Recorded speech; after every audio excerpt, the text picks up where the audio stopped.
Today's show is sponsored by the Electric Vehicle Association. Join up and support the electrification of transport today. And by this year's electric vehicle raffle for the planet from CCAN Action Fund. Buy your ticket today to support CCAN Action Fund's mission to fight for a cleaner air and healthier environment, and get 3 chances to win a brand new EV with every ticket. And by Energy Sage. Time is running out in the US to get the benefit to federal tax incentives, so plan your energy independence today. Welcome back to another episode of TEN Transport Evolved News. Thanks for being here. Before we get into today's stories, I would like to say thank you to those of you who had kind words following last week's show. We're updating things a little more in the coming weeks, so keep your eyes peeled. And yes, there are now show notes accompanying this show at our website. Link in the down below. With US federal EV tax credits ending on September 30th and the White House pushing an increasingly anti-EV agenda, many have predicted a drop in EV sales in the US this year. But Cox Automotive's latest data tells a different story, at least so far. Though Q2 saw a modest dip, the first half of 2025 still set a new record of 607,089 EVs sold, the best first half of the year for EVs in the US to date. Growth from GM, Honda, Stellantis and Volkswagen drove this, with GM selling nearly 40,000 more EVs than it did in the same period last year. But Tesla sales dropped by more than 30,000, with Hyundai Motor Group, Mercedes-Benz, Rivian and Ford also showing noticeable declines over previous years. Cox forecasts Q3 sales will set records as buyers rush to beat the tax credit deadline, and frankly, all of us here agree. Mercedes-Benz is known for practical and capable wagons, and now it has one for its soon-to-launch CLA with EQ technology. Officially called the CLA Shooting Brake with EQ Tech, the team at the channel here note that it has 4, not 2 side doors, so is technically a wagon. But most importantly, it promises up to 761 kilometres, that's 475 miles of range on the WLTP test cycle, as well as a 10-minute recharge at an 800-volt charging station, adding around 310 kilometres or 195 miles of range in ideal conditions. Mercedes-Benz's press release wants to highlight a fancy switchable panoramic electrochromic roof with starfield effect for this particular car. There's also a choice of different drivetrain options, but what impresses me the most is the 1,290 litres, that's 45.6 cubic feet of load space with the rear seat folded, plus a frunk, of course. Nissan may be financially hurting right now, more on that later in the show, but despite reports of delays and changes to its EV production, the brand is pushing hard to promote its new Leaf. This week, that included Shunsuke Shigimoto, chief engineer of the upcoming Leaf, sitting down for media interviews. As he told Electrive this week, Nissan prioritised efficiency when it designed the soon-to-launch 2026 Leaf. He noted that 15 years of production EV experience helped the company bring its best ideas to the new model. Acknowledging the chronic heat-related battery degradation that plagued earlier Leafs, Shigimoto highlighted major improvements in the new version: a shorter wheelbase, better battery cooling and HVAC, improved aerodynamics, redesigned motor, an IGBT-free inverter, and a far more efficient onboard electrical system.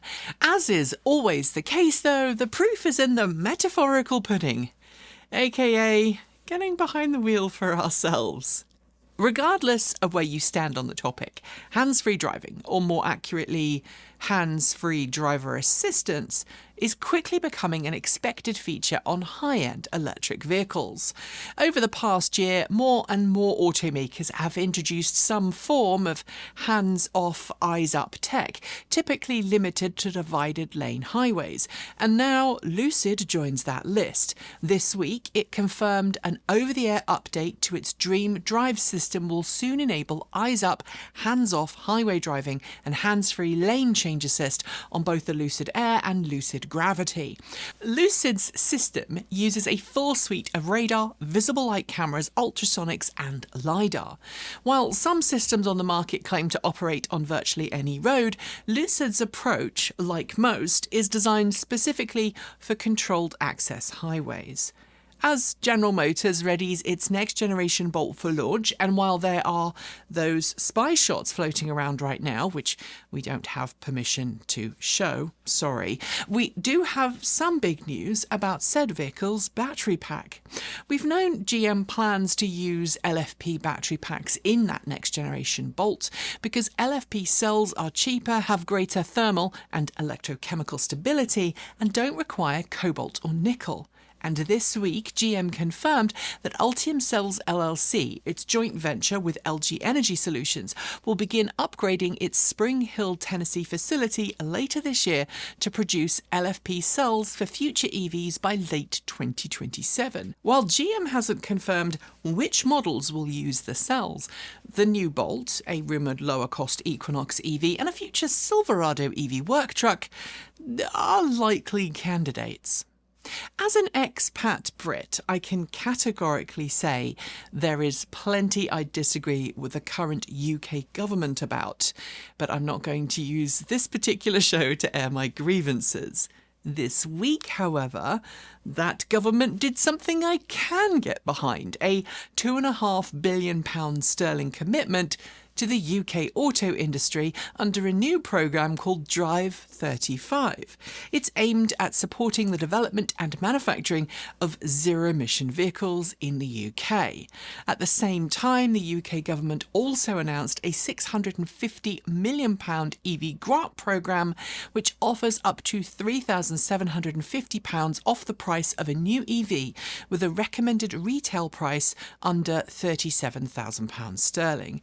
That grant is weighted based on how green the manufacturing process is for each vehicle, and it cuts out many higher-end expensive models, but making entry-level EVs a little bit more affordable to boot. Electric bicycles are brilliant. They're a great way to leave the car at home, especially where public transit is lacking. And there are scads of scientific studies backing up the health benefits of riding one.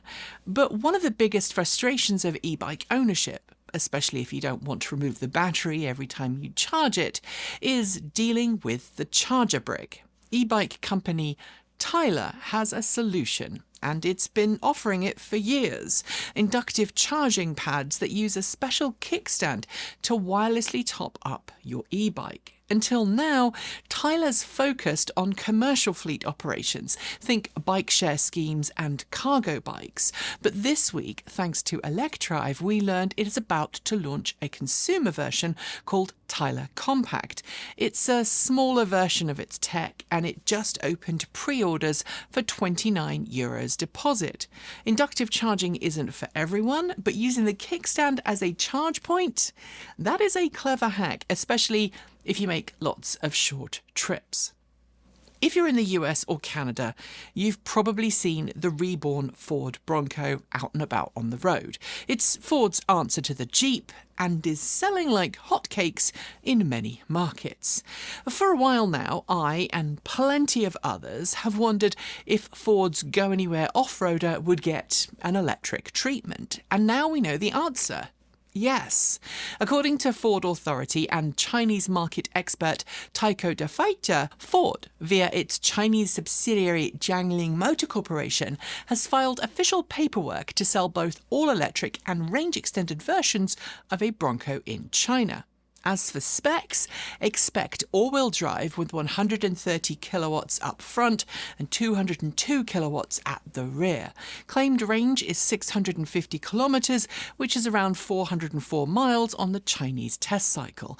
It will also surprisingly come with LiDAR and some semi-autonomous features and is due to launch in China later this year. But don't get too excited, because it does appear to be a Chinese-only vehicle. For now, at least.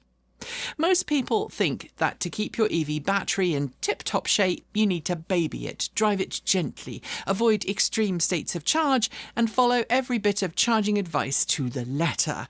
But here's something that might surprise you, and some of us have known this for some time. Giving your EV the occasional spirited drive might actually help your battery's long-term health. A new study published from Stanford University found that so-called dynamic cycling, which is driving with more variation and the occasional full send, can improve the average lifespan of a lithium-ion cell by as much as 38%. That's compared to one that's coddled by the world's most timid right foot. So go ahead. Plant your right foot to the carpet now and then. Drive it like you stole it. Your battery will thank you. Just, stay within the speed limit, because I'm not paying your speeding tickets. I can't afford them. And finally, for this segment, California has long seen a battle between utility companies and homeowners with solar, with utilities pushing for legislation that's frankly anti-green, anti-consumer, and anti-solar. This week, the California State Senate struck a significant blow to the latest attempt to do that, AB 942, which is heavily influenced by utilities. It was aiming to let power companies break feed-in tariff contracts and slash or eliminate net metering credits, even on contracts that could last for another 20 years. But the California Senate Energy Committee has removed those dangerous provisions. Utilities have argued for years that net metering unfairly burdens non-solar customers, but the reality here is that they'd prefer to pay nothing for clean power and charge you instead. The bill isn't dead yet, but the clauses that were most damaging, the ones that would have allowed utilities to backtrack and break those long-term contracts, they are gone, hopefully for good.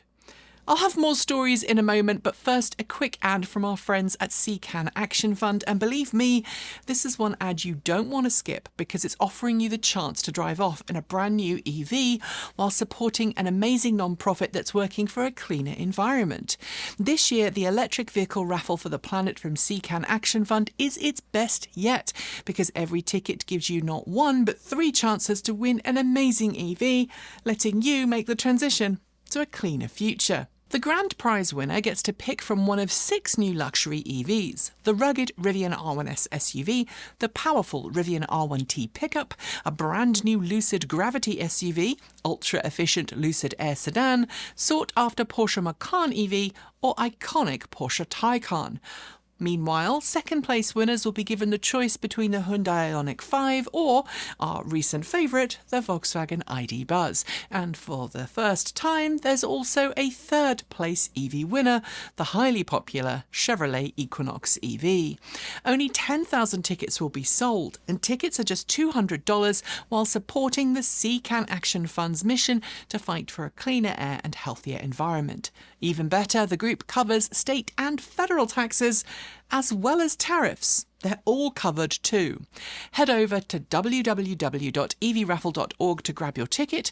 That's evraffle.org, or check the show notes or on-screen QR code, which is right there, to win the EV of your dreams. We are off to recall reminders now, and 1 week after I introduced it, we do just have one. But you all generally liked it, so we're keeping it. Our solitary recall this week is for the giant bicycle Momentum Vida E Plus and E bikes, which the brand is recalling to address a potential fault with the fork steerer tube that could crack and fail. You can find out more by following the link in our show notes. And yeah, that's it for this week's recall reminders. So now it's time for our news shorts, and as with last week, those show notes are available on our vlog at transportevolve.com. including full source links. Mercedes-Benz and PowerX have opened their first branded charging site in Japan. It features 2 high-powered CHAdeMO chargers connected to a battery-backed grid stabilizer. UK transit operator FirstBus has launched First Charge, a program allowing private EV drivers to use its existing bus depot charging infrastructure. The first site is now live in Glasgow, Scotland. Pepsico has announced a new partnership in the UK with XPO Logistics that will see the company increase its electric semi-delivery fleet in the country. PepsiCo aims for net zero by 2050. Following earlier changes to its distribution network elsewhere around the world, BYD has signed an agreement in Sweden with its now former distributor to retake control of vehicle delivery and distribution. According to Chinese authorities, a new lithium ore deposit estimated at over 490 million tonnes has been discovered in China's Hunan province, one of the largest known deposits of its kind. It's classified as an altered granite-type lithium deposit. Also in China, Beijing has tightened restrictions on material exports. This week, it added battery cathode material preparation technology, commonly used in LFP battery prep, to the list of items banned without a prior export license. Chinese battery firm CATL has signed a memorandum of understanding with BHP Group Limited to explore developing battery-powered and fast-charging equipment and locomotive for BHP's mining operations. Blink Charging has officially taken over after-sales support for Everon customers following the recent closure of EV charging specialist EVBox, effectively adopting Everon's sites as Blink ones. In related news, Blink has also announced the acquisition this week of Zemetric, a company specialising in charging infrastructure for multifamily and high-utilisation sites. The Scottish Parliament has greenlit a new £2 million fund designed to support transit operators decarbonising heavy-duty goods vehicles across the nation. Polestar is celebrating a strong second quarter, delivering 18,049 cars, a 38% year-over-year growth. Its second-half sales are up 51% year-over-year. As slower-than-expected sales take place, Volkswagen and partner SAIC has officially closed a jointly operated plant in Nanjing, China. The facility primarily made ICE models but also produced some EVs. Panasonic Energy has officially begun mass production of 2170 form factor lithium-ion cells at its new Kansas production facility. However, reports say the plant is ramping up to full capacity slower than expected due to lower demand from Tesla. Fossil fuel giant BP has agreed to sell its filling stations, convenience stores and EV charging network arm BP Pulse to Catom. The move is part of BP's plan to exit retail operations in the Dutch market. Rivian has announced a new facility in London, UK, that will focus on AI and autonomous driving tech. It now has locations in 6 different countries outside of the US. Kia has opened a new solar-covered parking facility at one of its Georgia production plants that both generates power for the facility while also shielding new cars from damage from increasingly severe hailstorms. Meanwhile, in the UK, Kia has opened orders for the sedan or fastback version of its EV4, one of the few markets in the world to offer both hatchback and sedan variants. Pricing starts at just over £40,000 sterling. YASA, specialists in axial flux motors for EVs, set a new unofficial record this week for power density, producing 550 kilowatts from a motor weighing just 13.1 kilograms, which is just under 30 pounds. GM and Redwood Materials Redwood Energy have signed a non-binding memorandum of understanding to enable second life use of spent EV battery packs from GM vehicles. The French government has reintroduced a social rental system to make leasing electric cars more affordable for lower-income households. The programme launches on September 30th. Skoda has launched a new variant of its popular Enyaq EV in the UK. Called the Enyaq Cargo, it's a 2-seat model with the rear seats replaced by a cargo area and blackened-out rear windows. A new partnership between Clean Drive and the Welch Group will convert diesel-powered Renault D Series 18-ton rigid trucks to all-electric drivetrains. Welch Group will handle the conversions using Clean Drive components in the UK. EV charging network Iona has just celebrated reaching its 3,000th contracted charging bay across the US, thanks to a new partnership with Wawa retail locations across the US's southeast. Kia has unveiled a new EV in the Indian market called the Carens Claris EV. It's a mid-size model with a choice of 52 or 51.4 kilowatt-hour battery pack and 100 kilowatt DC fast charging. Canadian EV charging manufacturer Flow has announced a layoff of 80 staff across Canada and the US, as well as the closure of one of its 3 assembly facilities. The company blames US tariffs for the cuts. Electric eVTOL aircraft company Joby has expanded manufacturing in Ohio and California and added a new model to its fleet. The company aims to enter the market within the next year. Niro's subsidiary Onvo has officially opened orders in China for its newest model, the L90. This 3-row family-friendly electric SUV offers 6 or 7 seats and supports battery swap stations. Rivian has established a new East Coast headquarters in Atlanta, Georgia, as part of its global expansion. The facility is near its planned, if somewhat delayed, new production facility. A production facility in Kenitra, Morocco, where Stellantis makes the Citroën Ami, Opel Rox E and Fiat Topolino, will more than triple production volumes as demand for electric quadricycles soars. Chevrolet has officially dropped the rear-wheel drive variant of its Blazer EV for the 2026 model year. Instead, it will offer the LT front-wheel drive, RS front-wheel drive and SS all-wheel drive variants. Hyundai has built 2 custom vehicles, an Ioniq 5 and Ioniq 9, to help reseed forests in Korea devastated by wildfires in 2022. These special vehicles feature seed ball dispersing drones. Nissan has officially priced its US dollar and euro denominated convertible bonds, aiming to raise over 860 billion yen in additional capital as the brand seeks to continue its restructuring. Stellantis has officially halted development on its fuel cell vehicle programs in Europe. The brand says the hydrogen market shows no mid-term development prospects and has therefore cancelled all of those programs. UK charging specialist GridSurf, operator of EV forecourts across the nation, has raised £100 million in a new capital from existing shareholders. The funds will support expansion of its facilities. Uber and Baidu have formed a multi-year partnership to deploy thousands of Baidu Apollo Go autonomous vehicles on Uber's platforms in both the US and China over the coming years. Meanwhile, BMW has paired up with Momenta in China to work together on building new autonomous driver assistance products for use in future cars, including BMW's new class EVs. XPeng's flying car spin-off Aerot has completed a Series B funding round, raising $250 million to help bring its land aircraft carrier modular flying car to production. The city of Hanoi in Vietnam will ban private fossil fuel motorbikes on its ring roads by this time next year. The move aims to encourage the nation's huge scooter user base to ditch petrol and adopt electric. Chinese automaker giant Geely has officially confirmed it's taking Zeekr private in a deal valued at $6.83 billion. Zeekr will become a subsidiary and will no longer be publicly traded. Italian manufacturing specialist Como has designed and built a fully equipped dry room laboratory to develop and test cell manufacturing equipment it has built for the automotive industry, which could accelerate EV battery cell production.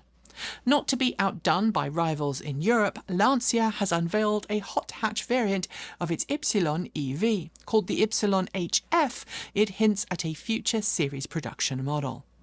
Rivian's EVs will soon get an over-the-air update, adding Google Maps real-time traffic and route planning, effectively retiring Rivian's previous navigation systems.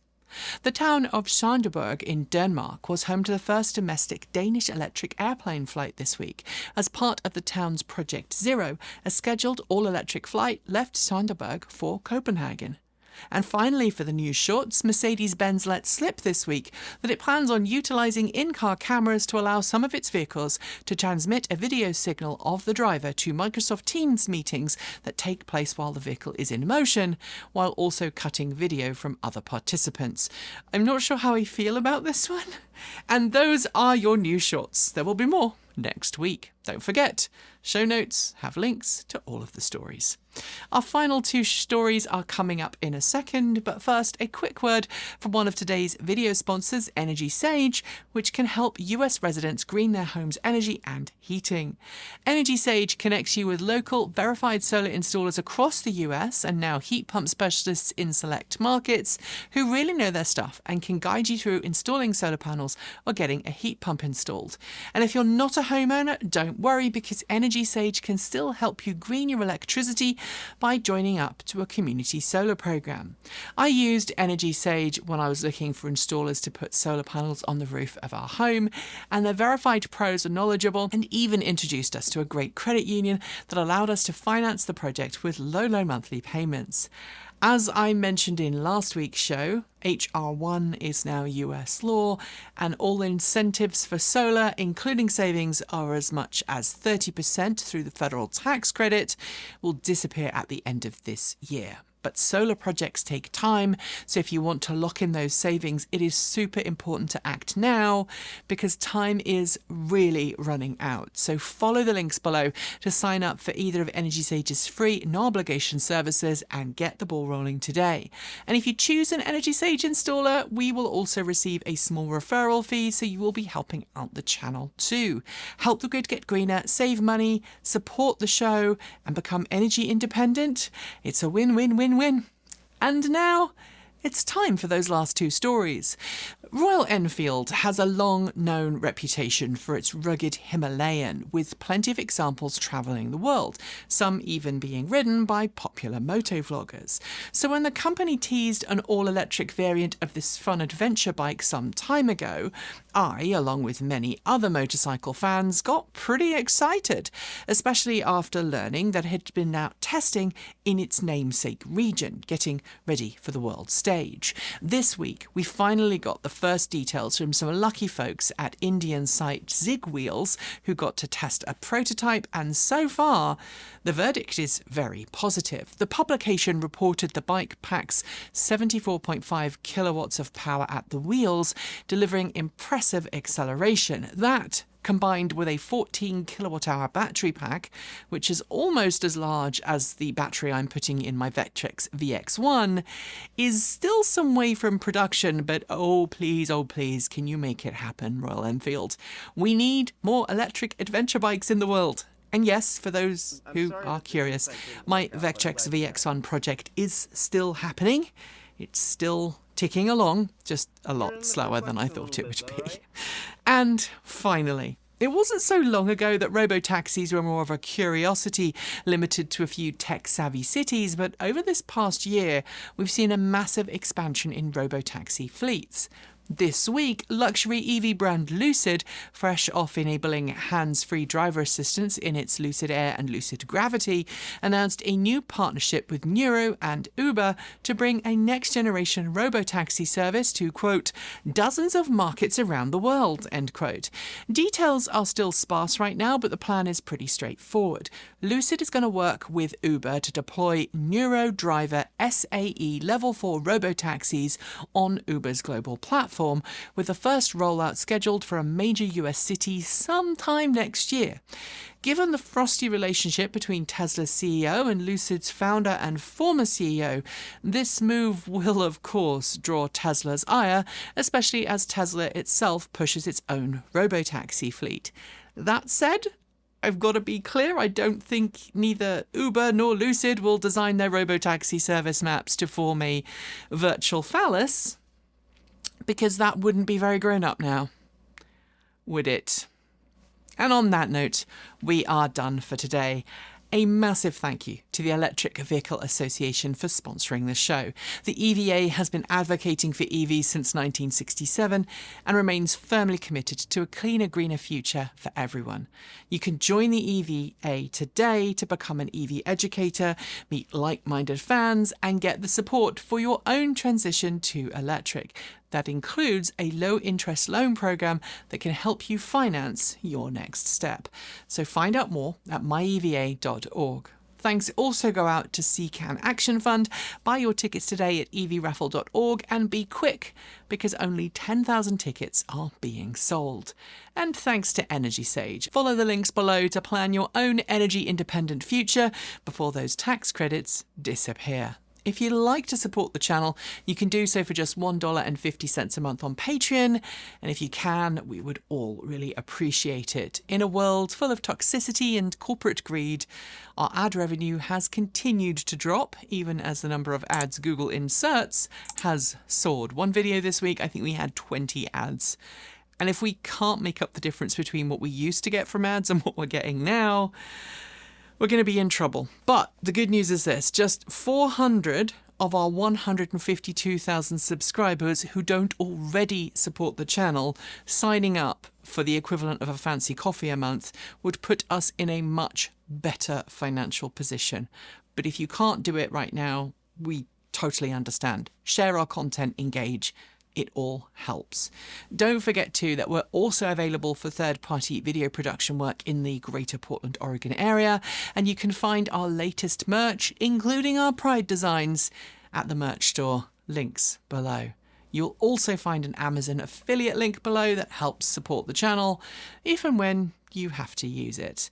We publish content every Tuesday, Thursday and Saturday on this channel, and every Sunday you'll find something a little bit more informal on Transport Evolved Take 2, which, is our informal behind-the-scenes channel. To finish, I want you to remember something.